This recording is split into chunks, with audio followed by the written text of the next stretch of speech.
Hi అండి. నమస్తే. నేను మీ శ్రీలక్ష్మి. వెల్కమ్ టు చిన్ని కిచెన్ వ్లాగ్స్. ముందుగా అందరికీ ఉగాది పండుగ శుభాకాంక్షలండి. ఇవాల్టి మన స్పెషల్ రెసిపీ వచ్చి ఉగాది పచ్చడిని ఎలా చేయాలో మీకు చూపిస్తానండి.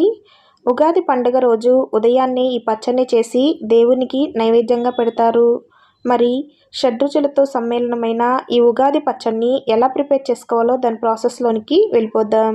ఇప్పుడు ఒక బౌల్ తీసుకొని దానిలోనికి పెద్ద నిమ్మకాయ సైజ్ అంతా చింతపండుని వేసుకొని 1 కప్పు నీళ్లు పోసుకొని 10 నిమిషాల పాటు నానబెట్టుకోవాలి. 10 నిమిషాల తర్వాత చింతపండుని బాగా పిసికి చింతపండులో ఉన్న పిప్పిని బయటకు తీసుకోవాలి. ఇప్పుడు దీనిలోనికి 3 టీ స్పూన్లు బెల్లం, 1/4 కప్పు సన్నగా కట్ చేసుకున్న మామిడికాయ ముక్కలు, 1/2 టీ స్పూన్ వేపపూత, 1/2 టీ స్పూన్ ఉప్పు, 1/2 టీ స్పూన్ కారంను వేసుకొని మొత్తాన్ని బాగా మిక్స్ చేసుకోవాలి. ఉప్పు బెల్లం కరిగిపోయినట్లయితే మనకి ఉగాది పచ్చడి రెడీ అయిపోయినట్లండి. మరి మీరు కూడా ఈ ఉగాది నాడు 6 రుచులతో కూడిన ఈ ఉగాది పచ్చడిని చేసి దేవునికి నైవేద్యంగా పెట్టి తర్వాత మీరు కూడా స్వీకరించండి. మరి మీరు కూడా ఈ రెసిపీని ట్రై చేసి ఎలా వచ్చిందో నాకు కామెంట్ చేయండి. మరి మరో కొత్త రెసిపీతో మళ్ళీ కలుద్దాం.